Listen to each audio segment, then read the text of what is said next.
How do you know if you're overpaying for an investment property? Now, it's a great question, and I think it's something that you need to do your due diligence on. But as well, we got to look long term, not short term. And people, I think, when they invest in property, they don't have an open mind. I think if you open up your mind and look a little bit differently at things, look at it from all different sides of the angle, you will understand that property is a long-term game. Okay, so first thing is we start looking at the characteristics of the property. Okay, if it's a 3-bed by 1 bath by 1 car garage, beautiful. Start looking at all those properties that have been last sold in the market for that much. Okay, next thing, start looking at properties that have similar characteristics. So land size is one of them. Okay, very common thing to start looking at. Some people, might see another property that's got sold, maybe for a little bit more, maybe for a little bit less, whatever it may be, but the land size might be a lot smaller, maybe 50 to 100 squares more or greater. So, these are things you start comparing your property like that. Now, amenities of the property. Well, now what I mean that, I mean like patios, verandas, front porches and things like that, decking, pools, spas, or whatever else that property may have. These things you got to take in consideration and have a look at all the other properties as well. Okay, if your property hasn't got a pool and you're comparing your property to one that's got a pool, then you're not doing yourself any justice. If you're comparing your property that your property doesn't have a patio, or it's got a carport, and comparing to one that has a garage and it's got a patio, then you're not doing yourself any favors there too. So you got to understand those things, okay? Now, but if your property that you're looking at and you're saying, okay, this property is actually a little bit overpriced compared to other properties, maybe the property, these are things to take in consideration, and this is what can add value. Maybe it's got a retreat, maybe it's got 2 retreats, maybe it's got downstairs rumpus room or something like that. Okay, maybe it's got a secondary bathroom, maybe it's got a bigger garage at the back. Okay, that is something where people don't take in consideration. And maybe it's got 2 double car garage in the backyard as well with a side access lane. Okay, maybe it's got side access, maybe it's got a laneway that goes to the back. Okay, maybe it's got patios or a nice veranda that wraps around the whole property. Maybe it's got a retreat patio area or retreat outdoor area in the master bedroom. I've seen things like this before, and that's what adds that extra bit of value, and you're paying a little bit more for the property. Okay, now next thing is location. Location is key. School zones.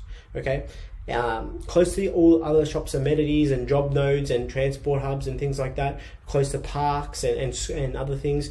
So that is something to take in consideration. Now, if a property is $10,000, $20,000, $30,000, $40,000 more than some other properties around that sort of same characteristics or similar characteristics, it's very hard to find them all the same sort of properties that have the same sort of characteristics. Okay, you got to understand, and once you've done your DD and your diligence, you can kind of make an informed decision. You might be paying $10,000, $20,000, $30,000 more than what some of the other properties are, and you might be thinking you're overpaying. And if you're overpaying by maybe $5,000 or $10,000 or $15,000, okay, if the numbers still stack up, then you're not overpaying. That's how I look at it. If the numbers still stack up from a rental perspective, then you're not overpaying. Have a look long term. I have clients that go, oh, we're overpaying for the property. And I had one client where value their property in the space of 5 months, it's grown 8%. Okay, it's grown 8% in 5 months. Okay, so like you look at that thing, you look at that and you're saying, okay, well, the property's grown 8%. Have I overpaid for the property? No, because the property is starting to produce a strong capital growth. And if you buy correctly, you're not going to look back and say, oh, I bought that property for $10,000, $20,000, $30,000, $40,000 over the price. You're just saying, oh, I bought that property. You know what? I paid $450 for that property. It's worth actually $850 now. What a bargain, man. How much has it gone up? You never hear the stories like saying you overpaid for the property at that point in time, 10, 20, 30 years down the track. My mum bought her house for $100,000. It's worth $1.2 million now. I never hear the story saying we overpaid for the property, because they don't care about that. They care about what the end result was, and that's all they're thinking about in the future. So if you change your mindset shift, don't worry about what you're paying at the very beginning.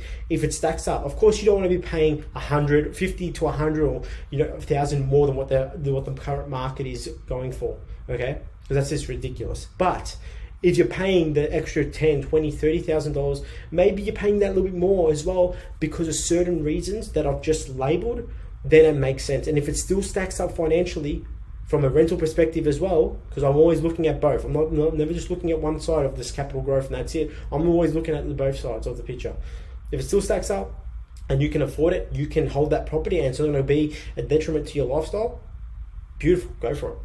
go for it. That means if that means you're going to get that property and you've done the right checks, okay, you know it's going to grow in value, you know it's going to bring a good return, you know it's going to do great justice for you and your family 10, 20, 30 years down the track, then you don't worry about what the price is. Okay, just change your mind shift, because whatever you pay then, 20, 30 years down the track, you're not going to sit there and go, I overpaid 20 grand for it or 50 grand for it. You're going to be like, Jesus Christ, this property's more than doubled. Okay, so that's the mindset shift. That's the way you look at things, and I think it's very important. Any questions? Please let us know. Okay, I think the most important thing here is if you could like this video. That's all I'm asking for you, just to like this video so I know who's watched it, so I know who got value from it. And if you did get value, put a thumbs up. If you didn't get value, write back to us. Say, you know what, I actually want to hear something differently. I want you guys to talk about some sort of topic. I would actually love that sort of feedback, so then we can actually give you guys as much value as possible, so we can help you guys be a better investor when you're investing in property. All right, guys. So thank you. Take care. We'll see you guys next week.